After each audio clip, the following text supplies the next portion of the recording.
یہ جو کرتا ہے نا الفاظ کے جان بوجھ کے نہیں کرتا ہے، بلکہ یہ اس کی خوشی کی انتہا اس قدر ہوتی ہے کہ اس سے معلوم نہیں ہوتا ہے کہ وہ کون سا کیا کہہ رہا ہے۔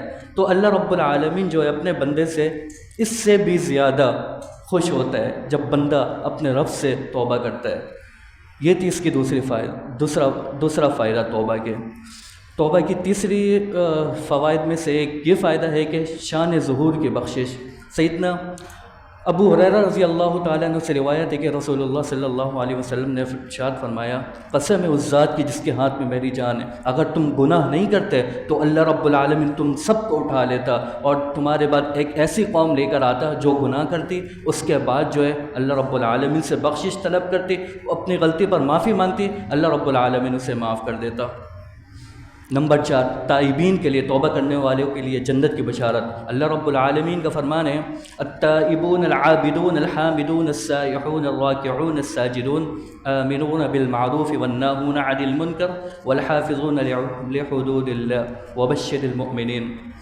توبہ کرنے والے، عابدون عبادت کرنے والے، حامدون حمد و ثنا کرنے والے، بیان کرنے والے اللہ رب العالمین کی، السائحون روزہ رکھنے والے، الراکعون الساجدون رکوع کرنے والے، سجود کرنے والے، الآمرون بالمعروف والناہون عن المنکر نیکی کا حکم دینے والے اور برائی سے روکنے والے، والحافظون لحدود اللہ اور اللہ کی حدود کی حفاظت کرنے والے، وبشر المؤمنین ان مومنوں کو جنت کی بشارت دے دے، ان مومنوں کے لیے خوشخبری ہے۔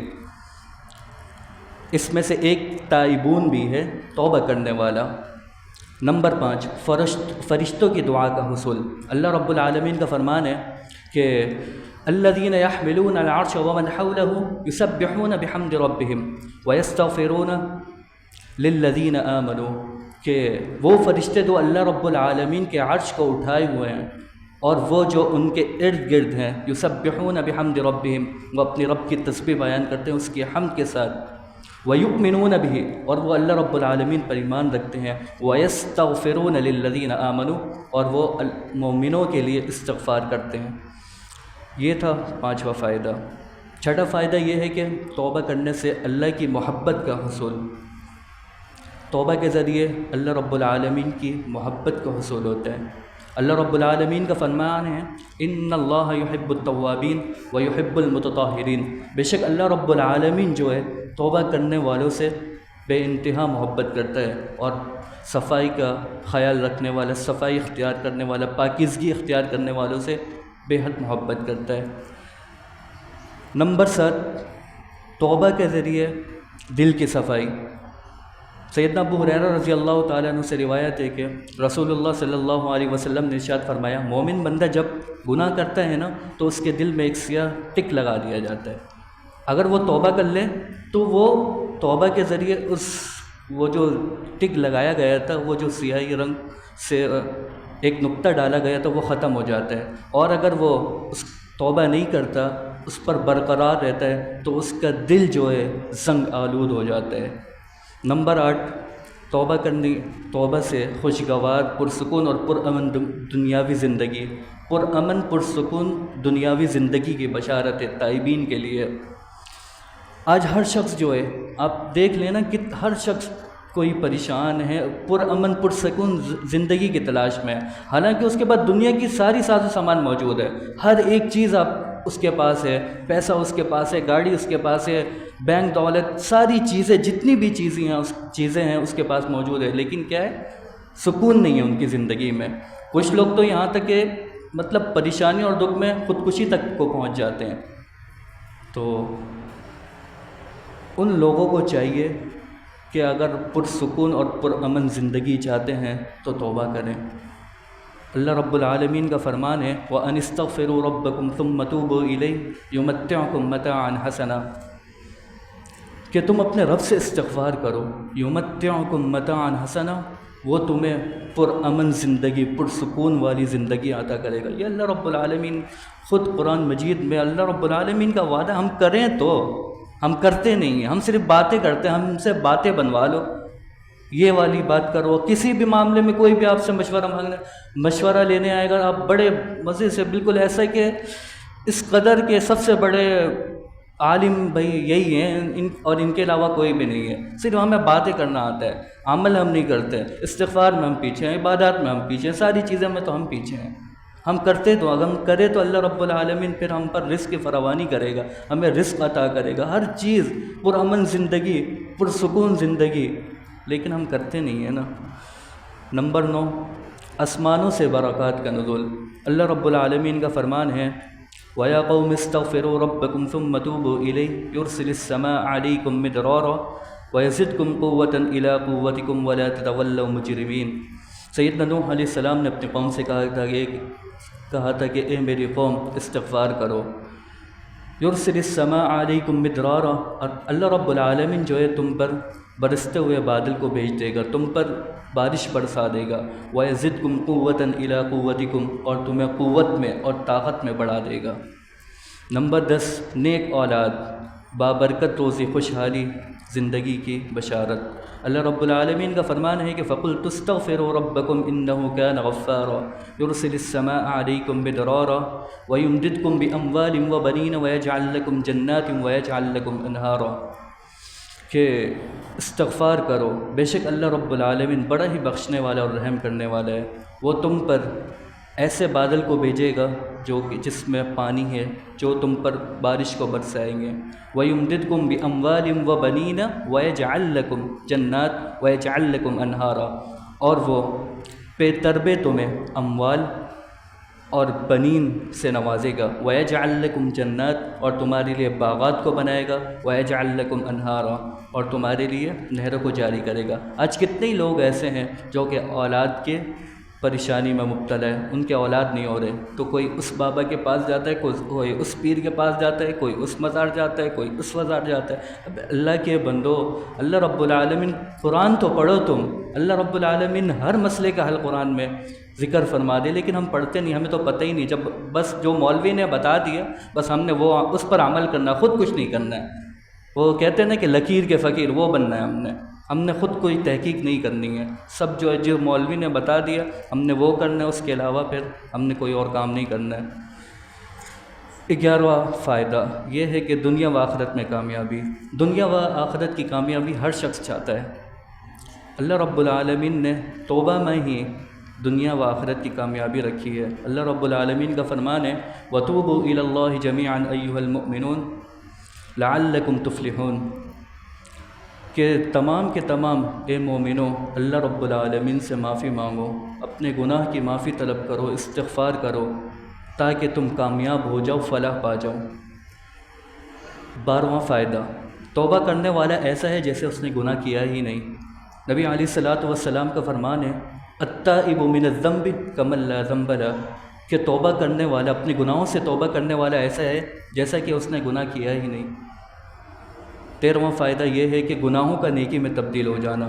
ایک شخص ساری زندگی گناہوں میں مبتلا ہوتا ہے، سارے گناہ کرتا ہے، لیکن آخری ٹائم میں ایسا ہوتا ہے کہ وہ اللہ رب العالمین سے معافی مانگ لیتا ہے، تو اللہ رب العالمین کا اس کے لیے فرمان ہے الا من تاب وآمن وعمل صالحا فاولئک یبدل اللہ سیئاتہم حسنات وکان اللہ غفورا رحیما۔ من تاب وآمن وعمل عملا صالحا، جس نے توبہ کیا اور نیک عمل کیا، فَأُولَٰئِكَ يُبَدِّلُ اللَّهُ سَيِّئَاتِهِمْ، پس اللہ رب العالمین ان لوگوں کے گناہوں کو نیکی میں تبدیل کر دے گا۔ یہ ایک کام اللہ رب العالمین کے لیے کوئی مشکل نہیں ہے کہ گناہ ہو، تہامہ پہاڑ کے برابر، بہت پہاڑ کے برابر گناہ ہو اور اس کو نیکیوں میں تبدیل کر دے۔ یہ تو اللہ رب العالمین کی رحمت ہے۔ اللہ رب العالمین تو چاہتا ہے کہ میرے بندے مجھ سے معافی مانگیں، معافی طلب کریں، میں اس کو بخشوں گا۔ اللہ رب العالمین رات کے آخری پہر آتا ہے، وہ کہتا ہے کہ ہے کوئی مانگنے والا، لیکن ہم تو اپنی نیند میں مزے کر رہے ہوتے ہیں، ہمیں کیا پتہ ہوتا ہے، ہمیں تو کچھ نہیں، ہمیں تو نیند افضل ہے۔ اسی طرح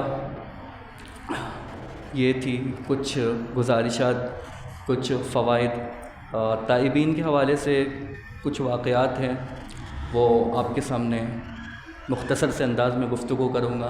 ایک تو یہ کہ اللہ رب العالمین کا نبی علیہ الصلاۃ والسلام نے ارشاد فرمایا کہ اے لوگو توبہ کیا کرو، کیونکہ میں دن میں 100 مرتبہ استغفار کرتا ہوں۔ تو ہمیں چاہیے کہ کم از کم، رمضان کا مہینہ ویسے بھی چل رہا ہے، ٹائم بھی ہے ہمارے پاس، دن میں کم از کم 100 مرتبہ استغفار کریں، اس کو اپنی عادت بنا لیں، کیونکہ نبی علیہ الصلوۃ والسلام کا فرمان بھی ہے۔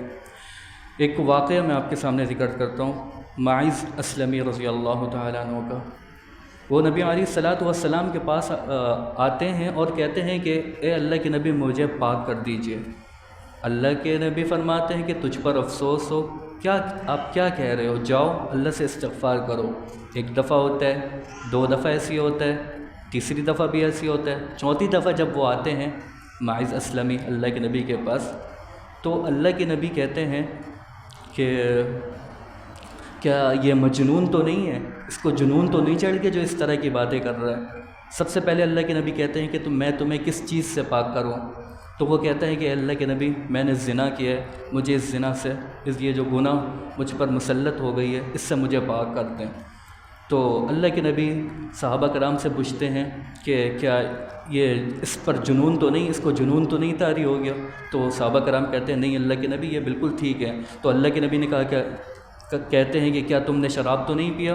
تو اللہ کے صحابہ کرام میں سے ایک آتا ہے، لوگوں میں سے ایک آتا ہے، وہ اس کے منہ کو سونگھتے ہیں، تو وہ کہتے ہیں کہ نہیں اللہ کے نبی یہ بالکل ٹھیک ہے۔ تو نبی علیہ الصلوۃ والسلام جو ہے اس پر حکم لاگو کرتے ہیں جو ہوا کرتی ہے، جو کہ ایک رجم، زانی کے لیے رجم ہے، تو یہ حکم جاری کر دیتے ہیں۔ اس کے بعد ان کو معاذ اسلمی کو گڈھا کھود کر گاڑا جاتا ہے اور اس پر رجم کر دیا جاتا ہے۔ اس کے بعد انہیں پھر لوگ جو ہیں بات بنانے لگتے ہیں، کچھ کہتے ہیں کہ معاذ اسلمی برباد ہو گیا، کچھ کہتے ہیں نہیں برباد نہیں ہوا، کیونکہ اس نے اپنے گناہ کا اعتراف کیا، وہ اللہ کے نبی کے پاس آئے اور یہ ساری چیزیں۔ جب یہ 2-3 دن تک یہ ساری باتیں ہوتی ہیں، یہ نبی علیہ الصلوۃ والسلام کے پاس کے بات پہنچتی ہے، تو نبی علیہ الصلوۃ والسلام فرماتے ہیں کہ معاذ اسلمی نے ایسی توبہ کی ہے، اگر کسی امت پر وہ پیش کیا جائے تو وہ پوری امت کے لیے کافی ہو جائے گا۔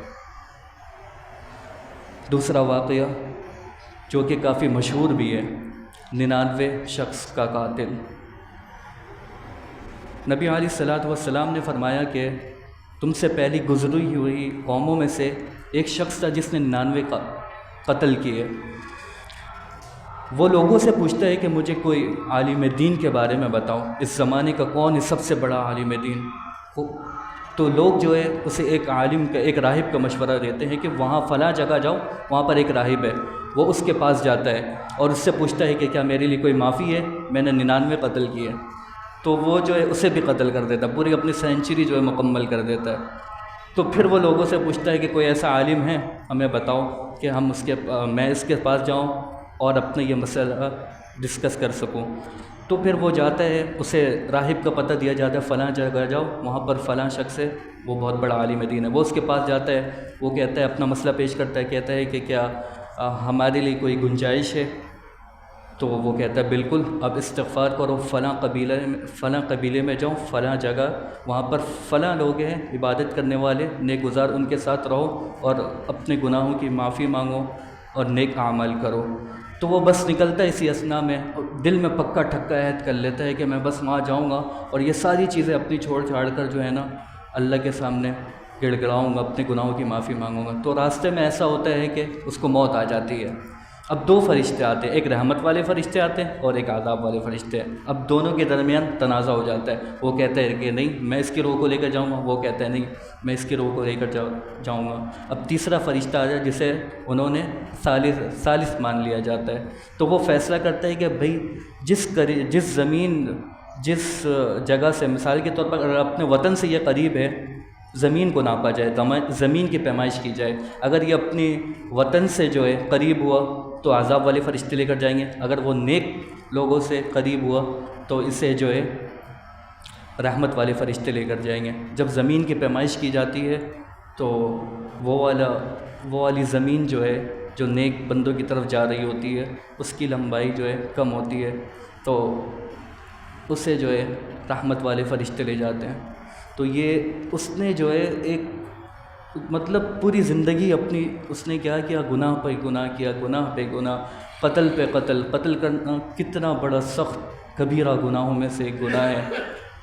تو لیکن اس نے کیا کیا، ایک سچا ارادہ، پکا ٹھکا ارادہ کر لیا دل میں کہ بھائی نہیں اب یہ کام چھوڑ دینا ہے، اور جو ہے استغفار کرنی ہے، اللہ سے معافی مانگنا ہے۔ اس کے بعد کوئی بھی کام ہم نے اس طرح کا غلط کام نہیں کرنا، کوئی برائی کوئی گناہ نہیں کرنا ہے۔ تو اللہ رب العالمین کو آپ کے یہ جو روزے ہیں نا ان کی ضرورت نہیں ہے، بھوکے پیاسے ہونے کی ضرورت نہیں ہے۔ اللہ رب العالمین نیتوں کو دیکھتا ہے، انما الاعمال بالنیات اور انما الاعمال بالخواتیم، نیت سے ابتدا ہوتی ہے اور نیت پر خاتمہ ہوتا ہے۔